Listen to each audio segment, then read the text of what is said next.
Welcome to another episode of BWT. Today we'll be going over the series with the Yankees and the A's and previewing the series between the Yankees and the Cardinals. And then I will give you the updated list on the AL starters and the NL starters. They were announced, and give you some of the home run derby participants that have came out and said that they were going to participate. So let's get right into it. Yankees lose game 1, 2-1. Paul Blackburn was able to secure the W for the A's, giving him his first win of the season with a 3.77 ERA. Johnny Brito got the loss, making his record 4-4 with a 4.70 ERA. And Sam Moll for the A's was able to get the save, his first save of the season, making his ERA 3.99. Esteury Ruiz got the offense started for the A's, giving them an RBI single to go up 1-0. Seth Brown, in the bottom of the fourth inning, was able to hit a home run going up 2-0. And Donaldson in the top of the fifth was able to put the Yankees on the board with a home run, making it 2-1. That was the final score. There was no more scoring after that. And then going on to game 2 of the series, which was straight perfection from Domingo Germán, something I did not anticipate him doing, but I called him out these last previous shows because he was barely getting out of the third or fourth inning in his 2 previous starts. And then for him to come back and throw a perfect game, which is remarkable. He is the 24th pitcher in MLB history to do it, and the 4th one in Yankee history. And a little fun fact, every time that the Yankees were able to throw a perfect game in the regular season, they went on and won the World Series. So keep an eye on that. He went all 99 pitches, 9 strikeouts, and he looked amazing. He was able to command the zone. Usually when, like nowadays, pitchers, they tend to try to do too much, and he was literally just hitting his spots, doing exactly what Higgy was calling. Kyle Higashioka, man, great call that game. He has caught a no-hitter and a perfect game in the last, I think the no-hitter with Kluber was like 3 or 4 years ago. So that speaks of his pitch calling ability and understanding the game and having control of the game. But Germán was able to go 5-5 with a 4.54 ERA, and the losing pitcher was J.P. Sears. His record is 1-6 with a 4.43 ERA. Stan got the offense started with a home run in the 4th inning. And then Kyle Higashioka hit an RBI double in the top of the 5th. And this is when the Yankees just started pouring it on offensively. Volpe, he bunted, and then he was safe at first, but the pitcher overthrew it, so he was able to go to second. And then the guy, Higashioka, was able to score on that play. DJ LeMahieu with an RBI single, making it 4-0. Stanton with a 2 RBI single, making it 6-0. And IKF with an RBI single, making it 7-0, giving the Yankees a 6-run inning, which is huge.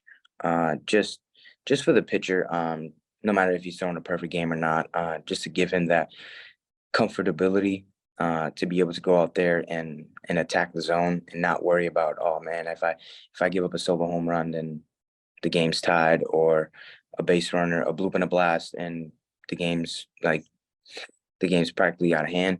So kudos to the offense for that inning. And then in the top of the seventh, Josh Donaldson added on to the lead with a sac fly, making it 8-0. And in the top of the ninth, the Yankees were able to put up 3 more runs. Harrison Bader got a fielder's choice, and then there was an error on the play, which the runners advanced. Donaldson, he had a very good offensive weekend.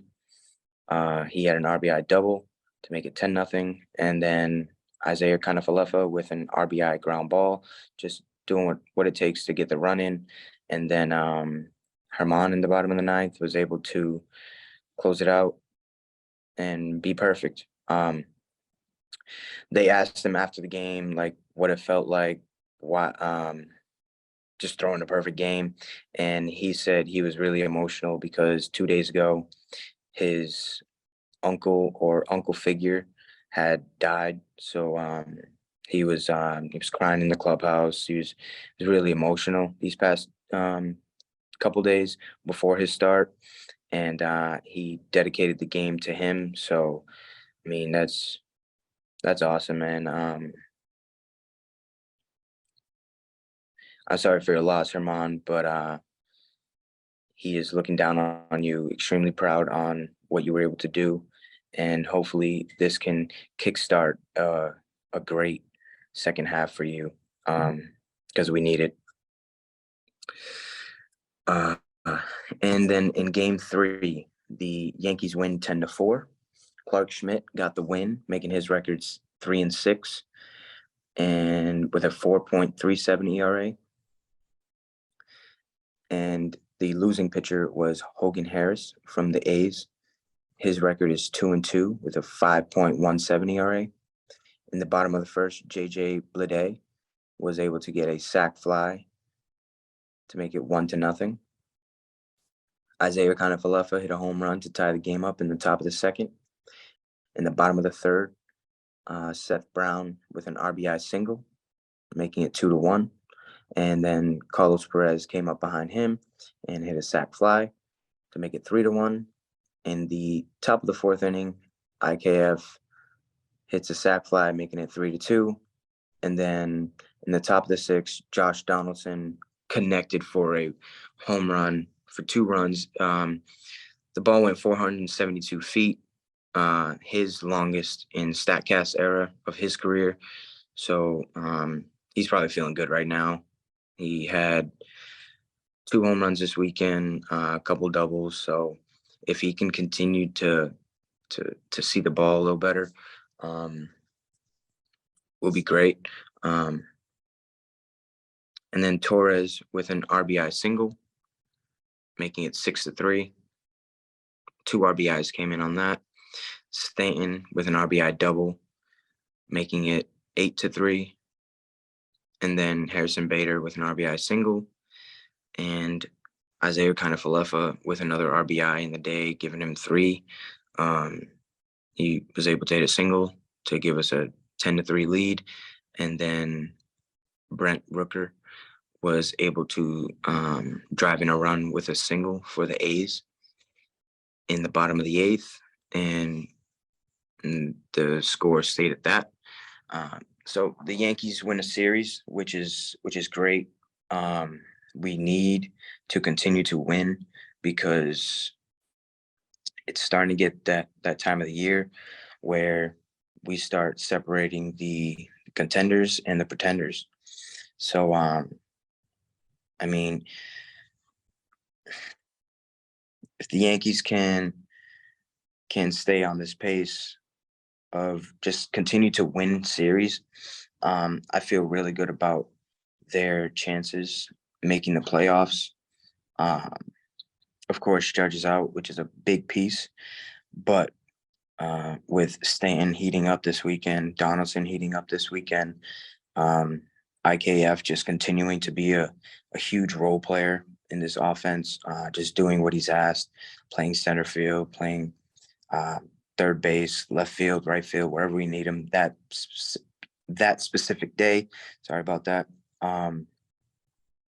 He's just a great guy to have on the team. Every time he gets interviewed, he's always so grateful of just even being on the team because last year he was a starter at shortstop, and this year he lost the job to Anthony Volpe. And man, most players would just be selfish and like, damn, all right, I'm out, like trade me. But no, this guy bought into his role, and he's playing it exceptionally well. So continue that IKF because we need guys like you in the clubhouse. Anthony Volpe actually heated up this weekend. He had around like 6, 7 hits. So I feel good about him. Uh, it's weird because you look at his numbers and it's like, damn, he's not really doing well, but he's on pace to have at least a 20, 20 home run and 20 stolen base season for a rookie shortstop. That is really impressive. So he's having a good year. We just gotta fight through the ups and downs. We got a series starting up tonight with the St. Louis Cardinals. I feel good about that series. They've been the Cardinals have been playing down this entire season. I don't know why with the star-studded lineup that they have, but I mean, if they want to continue to play bad this weekend, I'm not mad at them. But let's hop into the American League starters. They were announced. Excuse me.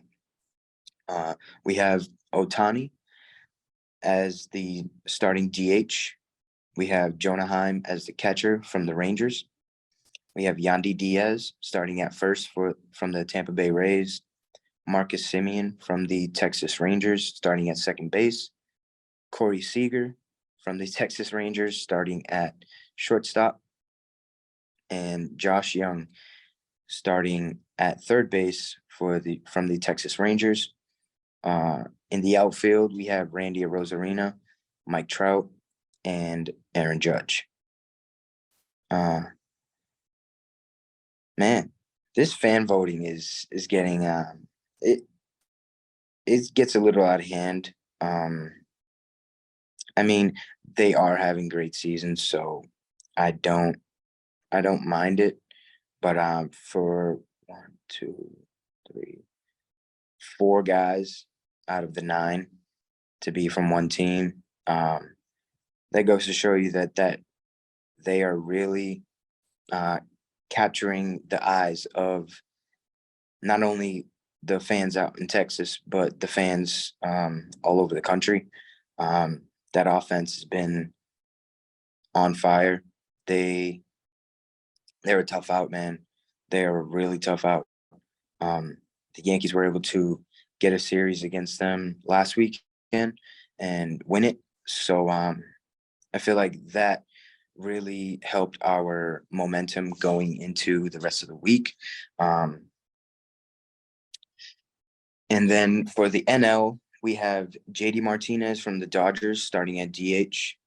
We have Sean Murphy from the Braves starting at catcher. Freddie Freeman from the Dodgers starting at first base.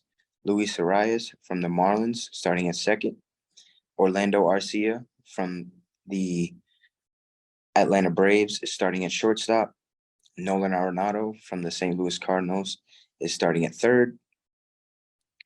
Corbin Carroll, rookie, starting in his first All-Star game from the Arizona Diamondbacks. Acuna Jr., he'll be starting. He's from the Atlanta Braves. And the last outfielder that we got is Mookie Betts from the Dodgers. So this game, man, they have not announced the pitchers yet. But with these starting lineups, I'm going to have to go with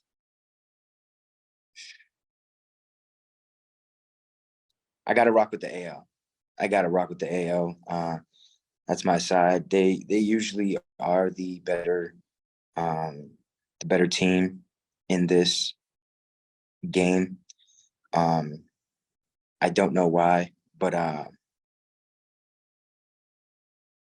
actually I do know why. There's better pitching in the American League, so they are consistently facing the top guys in the league, And then when they go into this game, the top guys from the NL don't really startle them as much as like the guys in the AL, like a Garrett Cole or Shohei Ohtani, a couple other guys can't really think of right now, but yeah. And then we have a couple players that have announced that they are going to participate in the Home Run Derby. We have Vladimir Guerrero Jr., Mookie Betts, and Julio Rodriguez from the hometown Mariners. So that would be cool. Arozarena came out and said that he wants to participate. Now he's just waiting for his invite. So MLB, whoever, do what you got to do to get that guy in the Home Run Derby, because he is a man of the fans, and he'll be great for that event. That's all I got for y'all today. I want to give a quick shout out to the team I'm out here coaching. We got a game later on today. I feel really good about that. The way we've been playing has been good. So we just got to continue to build from here on out. And shout out to the 17U team too. They're playing good baseball. They should come out on top today. They're at a game right now.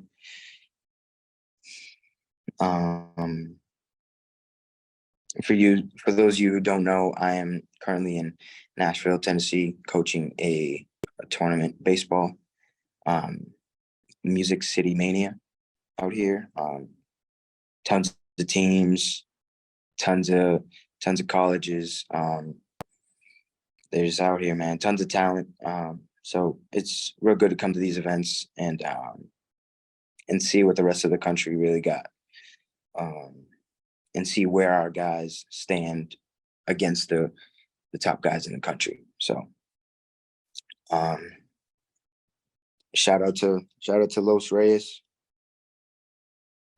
Drip King edition, so if you're looking for a pair of nice glasses, you know where to go. But other than that, I hope you guys have a great day. Peace.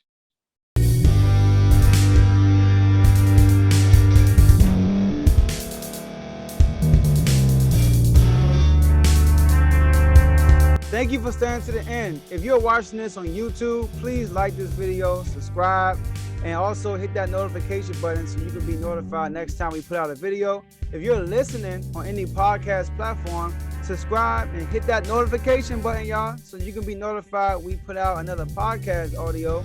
And last but not least, hit that share button. No matter what you're listening to or watching it, hit that share button and send it to somebody that you know that would love to watch this episode you just listened to. So once again, thank you for staying to the end, and we'll see y'all in the next episode.